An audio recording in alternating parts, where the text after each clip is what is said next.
Hey, what's up, everybody? If you're enjoying the video, please hit that subscribe button and give a thumbs up.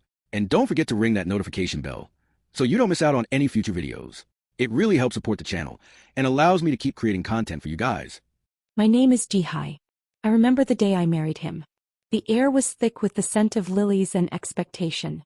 My heart felt light, buoyant, ready to sail into a future painted in bright, hopeful colors. I wasn't naive. I knew marriage wasn't a fairy tale. But I believed in us. I believed in the quiet strength I saw in Min-jun, my husband, and the promise of a shared life, shared burdens, shared joys. We moved into a small apartment, just ours. It felt like a sanctuary. The first few weeks were beautiful, a delicate dance of learning each other's rhythms. Then life, as it always does, presented its first hurdle. It was small, mundane even. A misunderstanding at my new job, a harsh word from my boss that stung more than it should have. I came home, my shoulders heavy, wanting only to share the weight with Min-jun, to hear a comforting word, maybe a simple, "That sounds difficult." I sat beside him on the sofa, the city lights twinkling outside our window, a stark contrast to the sudden gray feeling in my chest. I started talking, recounting the day, the tension, the unexpected tears that had pricked my eyes in the bathroom stall. I looked at him, waiting for that connection, that empathy. He listened, yes. He nodded. And then he sighed. Not a sympathetic sigh, but one laden with weariness, a familiar weight I hadn't recognized then. "Ah, Ji-hye," he said, his voice flat, dismissive. "Is that all?" "That's nothing." My breath hitched. "Nothing?" It hurt. He shifted, turning slightly away. "You think that's hard? You don't know hardship. You should have seen what I went through at my first job. 17-hour days, sleeping under the desk, managers who cursed at you like dogs. That was hard. What you're talking about, it was harder for me. Much, much harder." The words hung in the air, cold and heavy. Harder for him.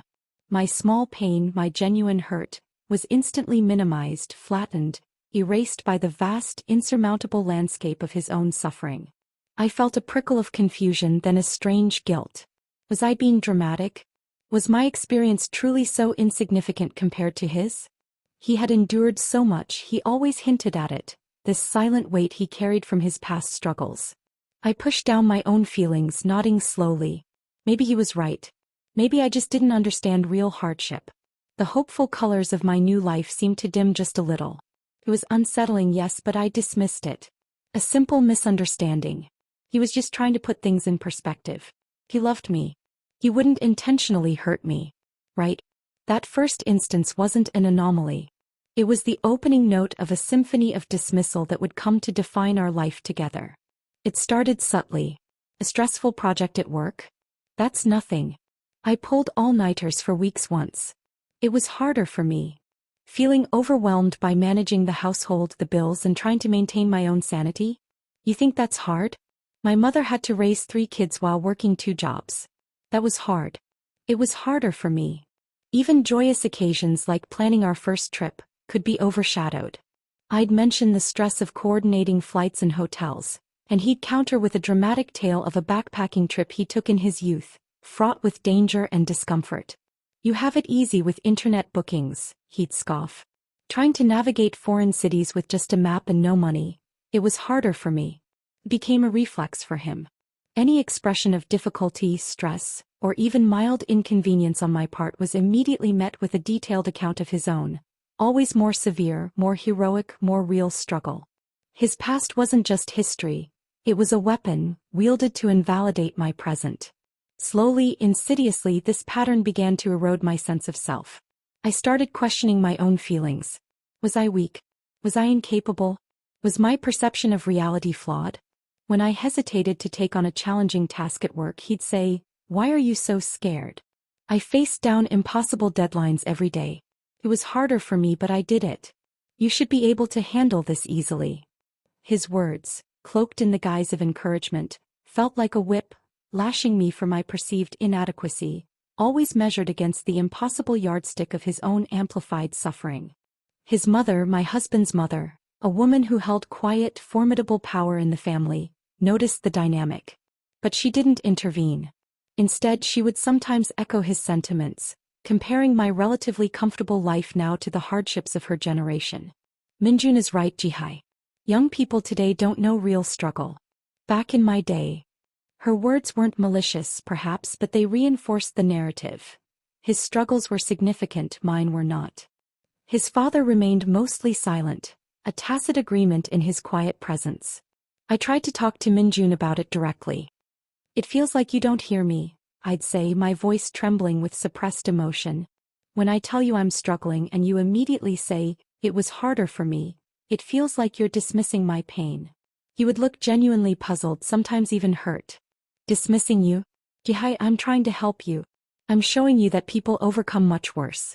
I went through terrible things and I survived. I'm giving you perspective. You're being overly sensitive. Overly sensitive. That familiar phrase, the gaslighting toolkit. I was being difficult. I was ungrateful.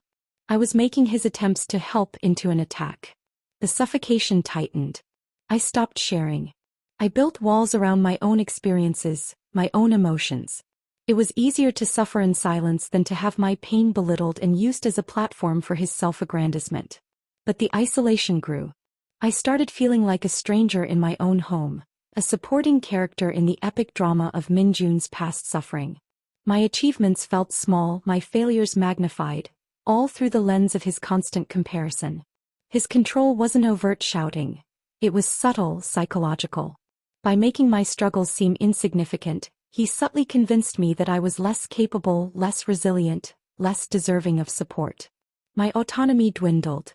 Decisions about our finances, our future plans, even small daily choices, felt weighed down by his unspoken judgment, always measured against his narrative of past deprivation and ultimate triumph.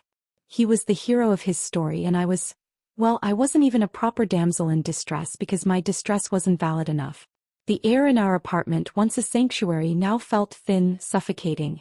Every interaction felt like navigating a minefield, carefully choosing my words lest they trigger another performance of his superior suffering.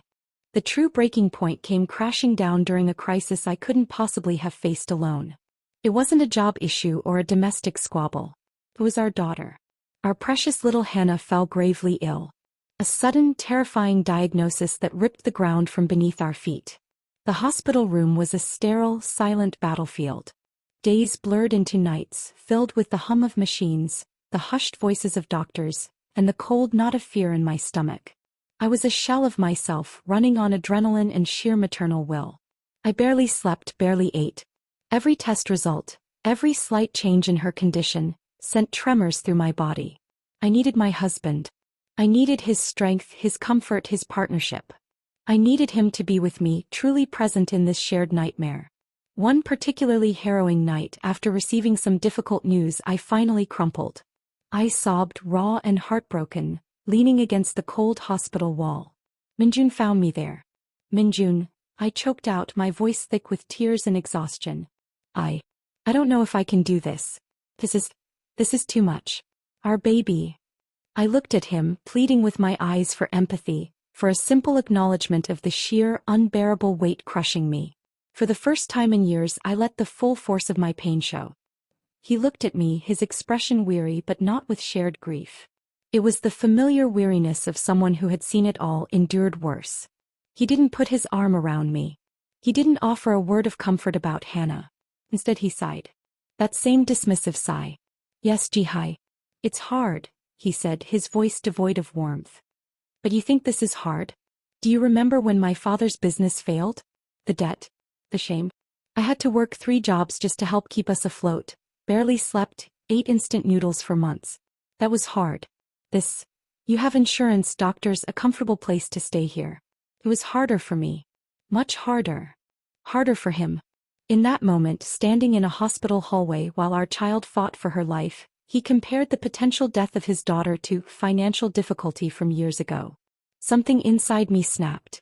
The years of suppressed hurt, the suffocation, the doubt, the isolation, it all surged to the surface, a tidal wave of righteous fury. But before the words could erupt, a chilling realization struck me, a twist that turned my fury into icy dread. I remembered fragmented conversations over the years. Whispers from his aunt at a family gathering, comments from an old college friend I'd met once. Little inconsistencies about his hardship story. His father's business had struggled, yes, but it hadn't failed. He had worked part-time, but it was during college, while still receiving a generous allowance from his mother, who had significant personal wealth. The 3 jobs became one flexible part-time role: the sleeping under the desk, a single all-nighter for a project, the instant noodles for months, a phase of student budget eating. His great narrative of struggle wasn't a horrific trauma he overcame. It was an embellished, exaggerated, carefully curated performance. Why?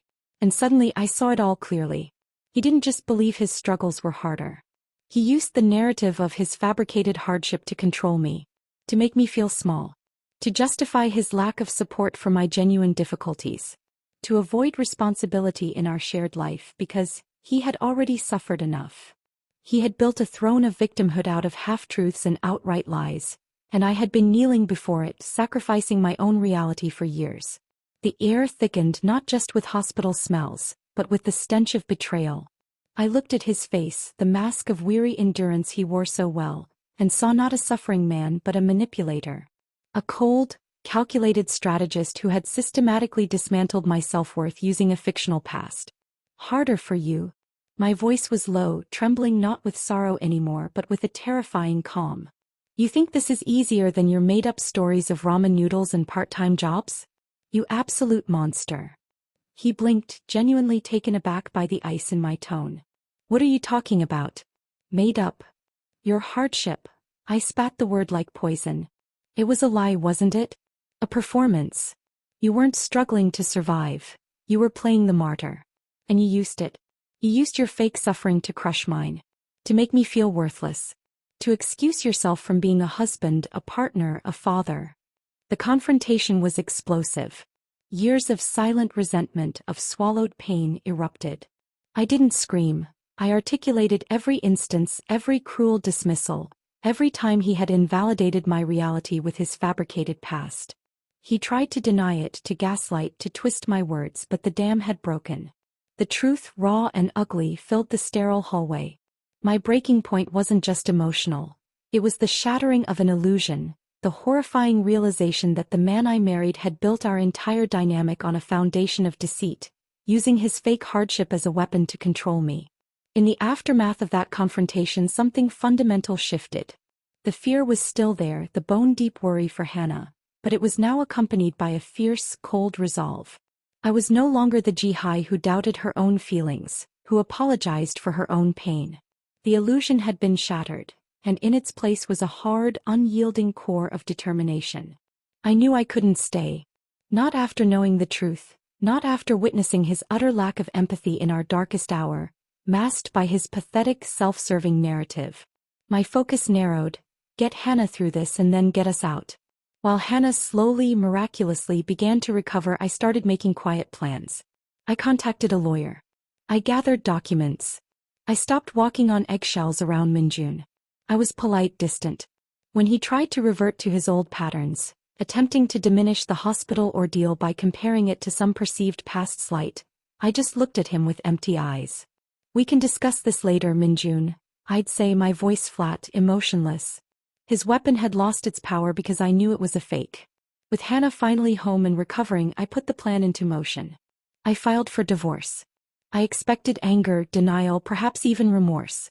What I got was something far more insidious, a final twist that revealed the true horrifying extent of his manipulation and the system that upheld it. He didn't fight the divorce on emotional grounds. He fought it by weaponizing his hardship narrative against me, not just privately but publicly within his family, and even hinting at it legally. She never understood. He told his mother, his father, his aunts and uncles, his cousins. I worked so hard, I suffered so much in my youth to build a stable life, and she couldn't handle the slightest difficulty. She's weak, unstable. She's making this up because she's stressed. And they believed him.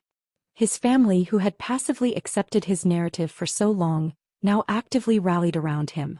His mother called me, her voice hard. Ji-hye, how can you do this to Min-jun after all he's been through? You know how much he struggled. You're being selfish. His aunt spread whispers about my mental fragility during Hannah's illness. His father looked at me with disappointment, shaking his head as if I were a spoiled child throwing a tantrum. The twisted genius of his manipulation became horribly clear. His hardship wasn't just about controlling me. It was his shield, his identity within his family, the story that explained any failure and justified any demand. By exposing it as a lie, I wasn't just leaving him. I was attacking the very foundation of his persona within a system that was complicit, either through ignorance or convenience. The unexpected twist wasn't that he had a hidden trauma. It was that his fake trauma was so deeply ingrained, so widely accepted, that exposing it made me the villain. The legal battle, the social fallout within our shared circle. It wasn't about our failed marriage. It was about my audacity to question the established narrative of Min-jun, the man who had suffered so much.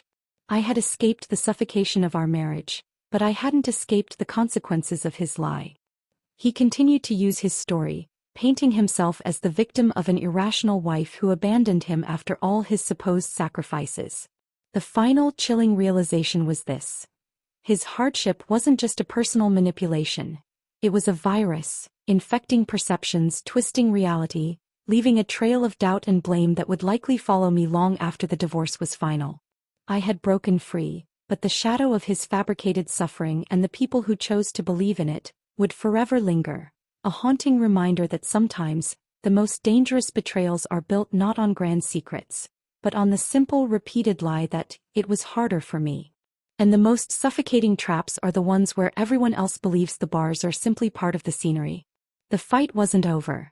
It had just moved to a different, more public and perhaps even more isolating battlefield.